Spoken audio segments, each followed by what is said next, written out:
नमस्कार। सरस्वती शिक्षा समिति पाली कक्षा 10वीं विषय गणित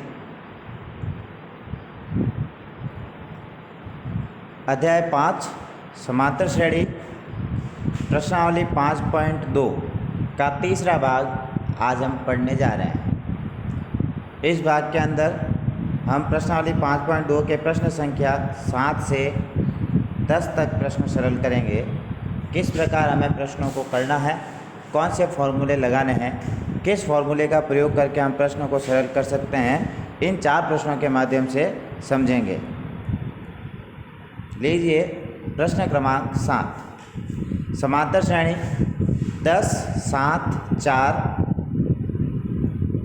-62 तक अंत से 11वां पद ज्ञात कीजिए। यानी एक समांतर श्रेणी दी गई है जो 10 से शुरू होती है और -62 पे आकर समाप्त होती है, तो इसका पीछे से 11वां पद हमें निकालना है। आगे जो प्रश्न किए थे वो हमने आगे से गणनाएं प्रारंभ की थी। अब ये जो 7वां और 8वां 2 प्रश्न आपके आएंगे, इनमें हमें पीछे से काउंट करना है। यानी पीछे से काउंट करते हुए आते हैं तो 11वां पद कौन सा होगा, उसकी गणना हमें यहाँ करनी है। तो ऐसे जो भी प्रश्न होते हैं जिनमें अंत से पद की गणना करनी होती है, यानी पीछे से गणना करनी है, तो उन प्रश्नों में फॉर्मूला लगता है L + n-1 D। ये फॉर्मूला लगता है। इस फॉर्मूले का अर्थ ये है, L जो है ये देखिए L - n-1 D। अब इसका अर्थ यहाँ ये है, L जो होगा, L आएगा अंतिम पद, जो लास्ट पद प्रश्न में दिया गया है। जैसे दिया हुआ है -62, तो यहाँ L की वैल्यू जो आएगी वो -62 होगी। सेकंड लिखा हुआ है n जो है वो पदों की संख्या है जो इस प्रश्न में दी गई है। कौन सा पद हमें निकालना है, तो इस प्रश्न में हमें 11वां पद, पीछे से 11वां पद निकालना है, तो n की वैल्यू हमें यहाँ 11 रखनी है।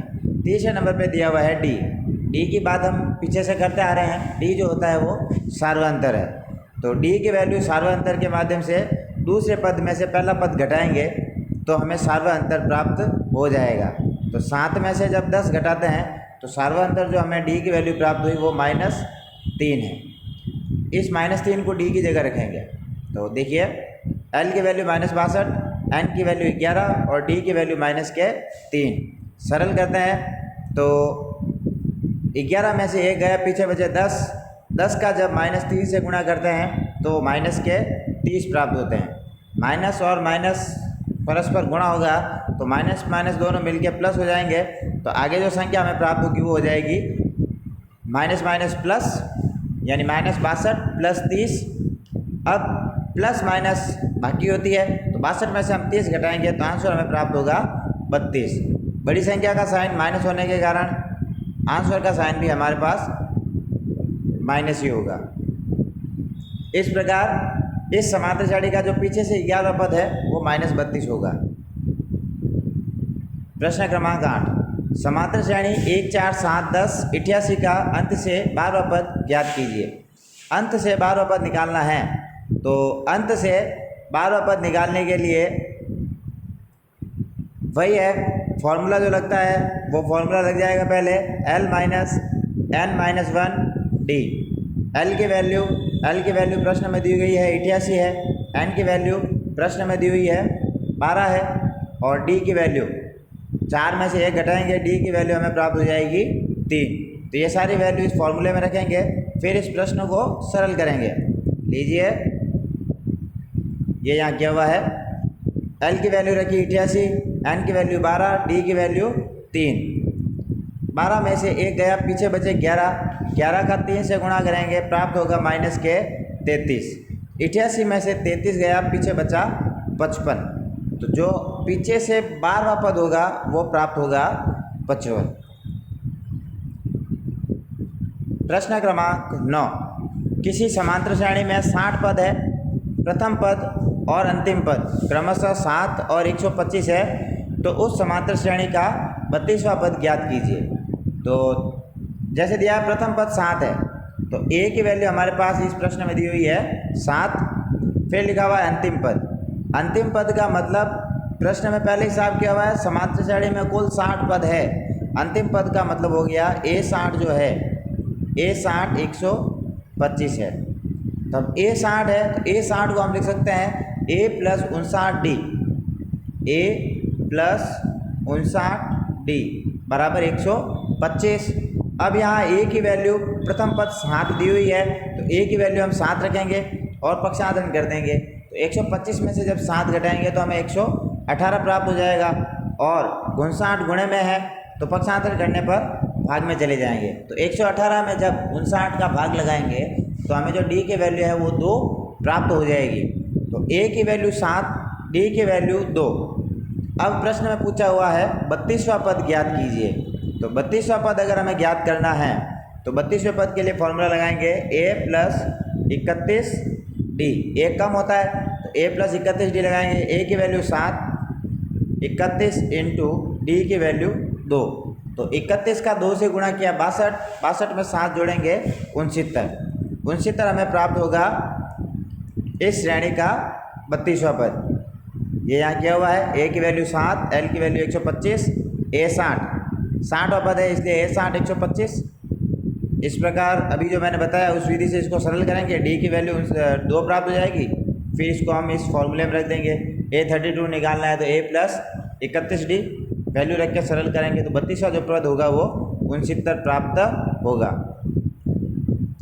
प्रश्न क्रमांक 10, 4 संख्याएं समांतर श्रेणी में है। सबसे बड़ी संख्या सबसे छोटी संख्या की 4 गुणा है, इनका योग 50 है, उन्हें ज्ञात कीजिए।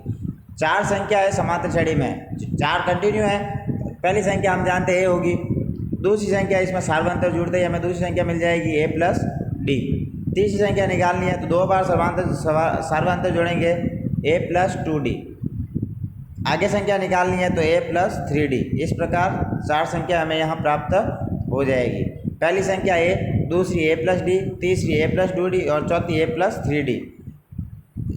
इन फॉर्मूलों का इन संख्याओं को काम में लेते हुए हम इस प्रश्न को सरल करेंगे। तो सबसे पहले लिखा है सबसे बड़ी संख्या सबसे छोटी संख्या की 4 गुणा है, यानी सबसे छोटी अपन A मानी है और सबसे बड़ी मानी है A प्लस 3D। तो अब इसने लिखा है जो सबसे बड़ी संख्या है वो सबसे छोटी संख्या की 4 गुणा है। अब A का पक्षांतरण कर देंगे तो 4A में से 1 चला जाएगा, पीछे बचेगा 3A बराबर 3D। 3 से 3 कट जाएगा तो A की जो वैल्यू होगी वो D होगी, यानी A और D जो है वो दोनों ही आपस में बराबर होंगे। फिर लिखा हुआ है इनका योग 50 है, इनका योग 50 है तो क्या होगा, सभी को जोड़ देंगे A plus D, A plus 2D plus A plus 3D। इस प्रकार सभी की जोड़ करके बराबर 50 रखेंगे। ये देखिए सभी की जोड़ करेंगे ये जो लिखे हैं पद A plus D, A plus 2D, A plus 3D, इन सभी को जोड़ के बराबर 50 करेंगे। उसके बाद अभी हमने निकाला A और D दोनों ही आपस में समान है तो D की जगह हम सभी जगह पर A रख देंगे। तो D की जगह सभी जगह पे A हो गया तो ये हो गया A plus A plus A plus A plus 2A plus A plus 3A बराबर 50। तो कुल A जो है वो 10 बार A आया है तो 10A बराबर 50। पक्षांतरण करेंगे A की वैल्यू निकालेंगे, 50 में 10 का भाग लगेगा तो A की वैल्यू जो है हमें 5 प्राप्त होगी। A की वैल्यू 5 है तो D की वैल्यू भी 5 होगी। ये A की वैल्यू 5 और D की वैल्यू भी प्राप्त हो गई 5। अब A 5 D 5 हो गया तो पहला पद A बराबर 5, दूसरा पद A प्लस D यानी 5 प्लस 5 10, तीसरा पद A प्लस 2D तो 5 प्लस 2 इंटू 5 15, तीसरा पद ये चौथा पद A प्लस 3D तो A प्लस 3 इंटू 5 यानी 20। इस प्रकार हमने संख्या के ये जो समांतर श्रेणी है इस समांतर श्रेणी के चारों पद हमने ज्ञात किए और 7 से लेकर 10 तक प्रश्नों को समझने का प्रयास किया। आज प्रश्नावली 5.2 तो समाप्त हुई। आगे वाले भाग में हम पढ़ेंगे प्रश्नावली 5.3 और उससे संबंधित प्रकरण।